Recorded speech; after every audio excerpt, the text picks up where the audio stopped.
Olá, tudo bem? Eu sou Lorena Nogueira e este é o Clube do Ateliê, um podcast sobre muitos temas.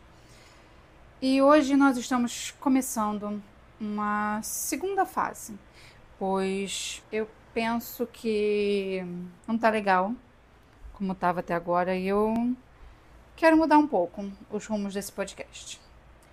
No post de segunda do blog, eu falei sobre slow content e que eu gostaria de desacelerar um pouquinho porque tem sido bastante cansativo me sentir obrigada a postar em dias específicos, ficar me preocupando em arranjar conteúdo significativo para postar. Essas coisas aí que vêm das redes sociais, né? Daquela nossa ideia das redes sociais que foi veiculada por muita gente. Você precisa postar nesses dias para você poder. Você tem que ter relevância e esse negócio todo. E não estava rolando para mim. Então, o fato do slow content ser um manifesto por conteúdos mais profundos e postagens mais significativas, né? Me fez perceber que talvez seja um movimento que combina com o meu objetivo, então, que é alguma coisa que eu devo seguir. Então, hoje o podcast está diferente em diversos aspectos, né? Você deve ter percebido que eu modifiquei a introdução, que aquela introdução que eu estava utilizando até agora foi uma introdução que eu fiz naquele momento, né? Porque eu precisava daquela de ter uma introdução, então eu criei com alguma coisa que combinava.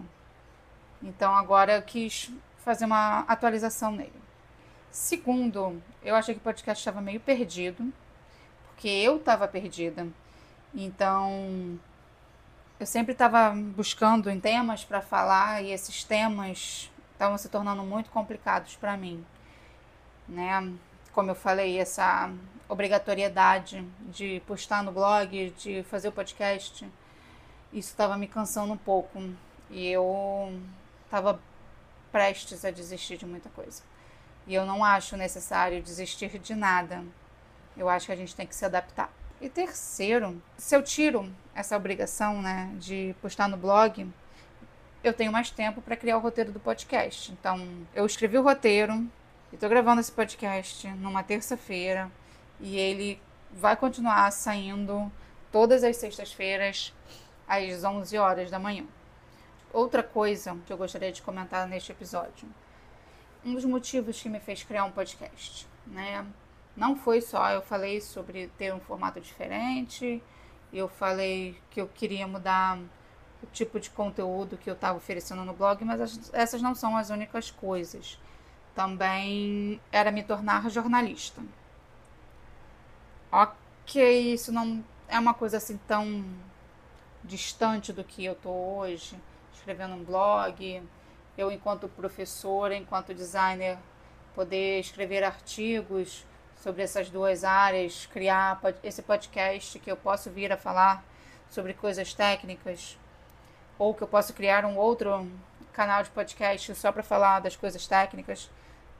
Existe essa grande possibilidade, isso pode acontecer, né? Você não precisa ser jornalista para isso, você só precisa ser uma pessoa com conhecimento de causa, né? Mas era uma coisa que eu tinha pensado em fazer, eu até procurei a graduação e tudo, mas no final das contas eu acabei, né, desistindo.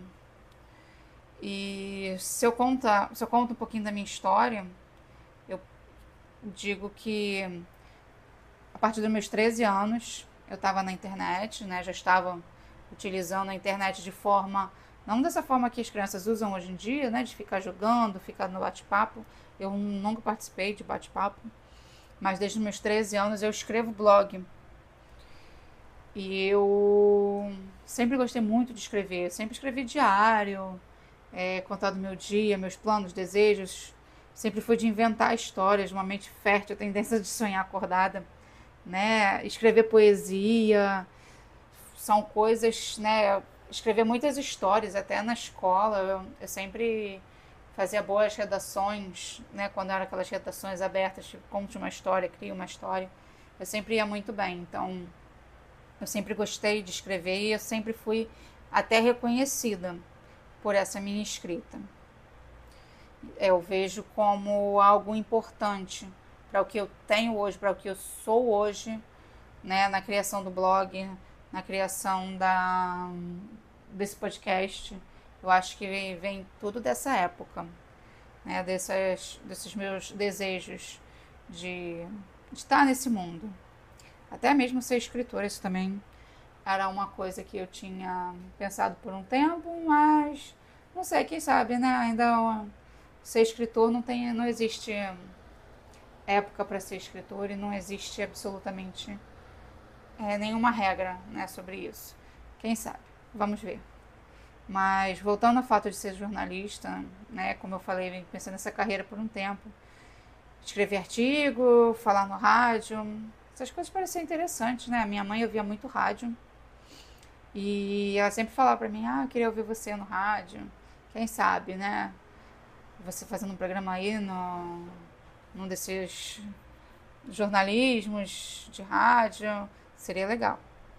Então, né, foi em parte um incentivo, né, que eu poderia ter seguido essa área, mas como eu disse, acabou que não era exatamente o caminho que eu precisava, mas eu acho que eu consegui mais ou menos isso, estou conseguindo isso com o podcast hoje, né, e com o meu blog, porque no meu blog eu posso escrever os meus artigos.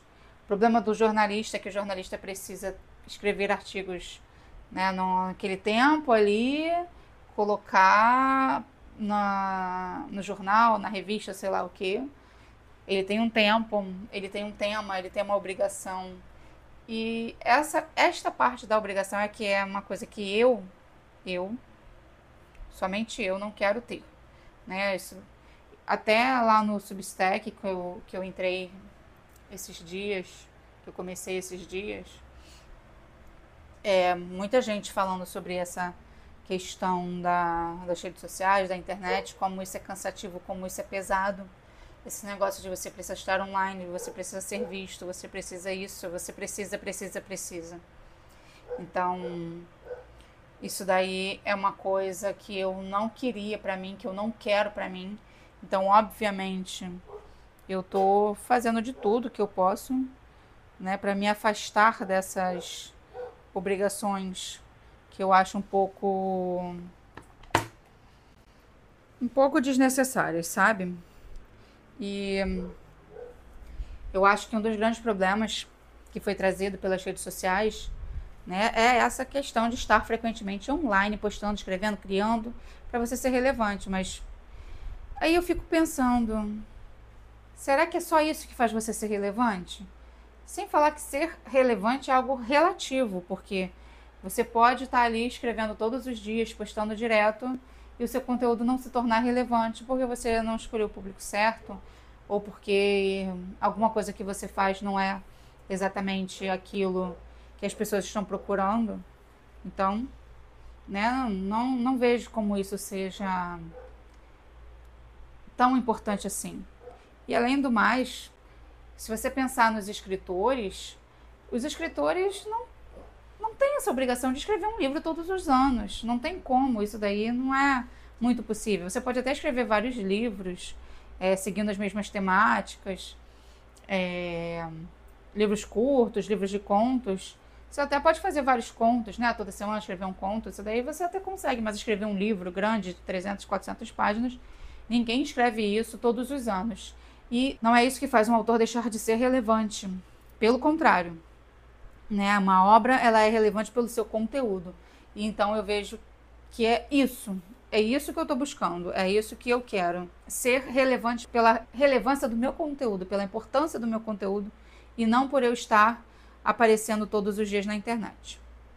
E aí eu te pergunto, por que a gente se cobra tanto sobre isso? Essa situação de algoritmo, ficar se preocupando se eu tô botando as tags certas, quantas vezes eu tô aparecendo na semana, que eu tenho que fazer um post, eu tenho que fazer um story, eu tenho que fazer o status, eu tenho que fazer uma enquete. A gente colocou essa pressão na gente e isso não é saudável. Então, assim, pra mim, o que foi relevante para mim. Eu me desconectei do Instagram e do Threads. Foram duas coisas assim que eu achei que eram extremamente importantes que eu precisei fazer e foi direto. E aí eu me inscrevi no Substack. Substack, não sei se você conhece, é uma rede social que ainda está como uma rede social para escritores, para criadores de conteúdo escrito, de texto. Tem algumas fotos, mas o objetivo principal dele é de texto. Não é de você mostrar a sua vida, de você criar material, de você criar newsletter, de você fazer o seu blog, ou você compartilhar o seu texto ali dentro. Ele é como se fosse um repositório de links, as pessoas colocam lá os links dos seus blogs e você pode ler ali dentro sem você precisar ir até o blog da pessoa. Você pode entrar, é claro, tem o link lá do blog, mas você pode ler ali dentro do Substack, e isso daí eu achei muito legal. Eu não estou procurando ter um público grande ou ter um monte de seguidores. Eu quero me expressar e, assim, esse foi o motivo de eu ter criado o blog. Era para eu poder me expressar, não era para eu me sentir presa, me sentir atada. Era para eu ser livre, né? Ter o meu espaço, sem me preocupar com algoritmo, sem me preocupar com cobrança, peso, sem me preocupar com responsabilidade de ser um espelho para alguém, de ser uma influencer para alguém. Se eu motivar as pessoas, beleza, mas se eu também não motivar ninguém, não é esse o meu objetivo. Eu não quero ser um ícone para ninguém. Eu só quero ter o meu espaço, né? Ser eu mesma. Essas coisas todas, né, que eu falei até agora, isso foi o que me fez pensar, me fez parar e dizer assim, não, eu não quero só fazer, eu quero ser, eu quero ter tempo de ser, tempo de viver, ler, ouvir música, ouvir um livro, sem ficar assim, meu Deus, eu tenho que criar um conteúdo, o que é que eu vou fazer, o que é que eu vou escrever, eu tenho que procurar, eu tenho que pesquisar, não, vamos ter calma, vamos devagar, eu quero relaxar, quero que isso aqui seja agradável, eu não quero que isso seja mais uma imposição, um trabalho. Isso pode até se tornar um trabalho, uma fonte de renda, mas não é meu objetivo hoje fazer isso para ganhar dinheiro. Eu quero fazer isso porque eu gosto, quero fazer isso porque é legal, porque é bom, porque me faz bem dividir aquilo que eu sei, compartilhar conhecimento, aprendizagens. Às vezes a gente vê um seriado ou lê um livro e você acha assim, poxa, as pessoas podiam gostar disso daqui, isso daqui tem um tema legal. Então, compartilhar isso e não me sentir na obrigação. Esse foi o grande problema, isso que me fez parar de pensar e mudar a estratégia, né? Eu acho que para as coisas darem certo, elas precisam ser leves e agradáveis, elas não podem ser impositivas. Quanto mais a gente impõe, mais essas coisas cansam a gente, mais a gente vai desistindo. Para finalizar, eu só queria lembrar a você que o nosso podcast sai toda sexta-feira às 11 horas da manhã. O nosso blog no nogsatelier.com. Você vê lá o nosso blog, o nosso site, tem os nossos trabalhos, essas coisas todas, né? Meus trabalhos. Nossos, porque quando a gente fala da empresa, a gente costuma falar no plural, mas a minha empresa sou eu sozinha, então é a empresa do eu sozinha. Então, assim, lá você encontra minha arte, os meus trabalhos, minhas postagens, as minhas ideias. Tem diário de artista, tem diário de leitura. Então, você encontra tudo isso lá. O nosso blog vai continuar existindo, ele vai ficar mais lento, provavelmente as postagens serão mais curtas. Se eu fizer mais postagens durante a semana, provavelmente devem ser mais curtas. E quando tiver postagem longa, vai ser alguma coisa com conteúdo que eu realmente acho necessário compartilhar no post longo. Eu espero você lá, ou aqui, comentando, curtindo e vivendo a sua vida mais lentamente, com atenção plena, porque a gente não merece, além de de todo o peso da nossa vida, a gente ainda ter que mostrar isso na internet, de que fazer isso na internet, ter essa obrigação na internet também. Beleza? Então, até mais e nos vemos no próximo episódio. Tchau, tchau!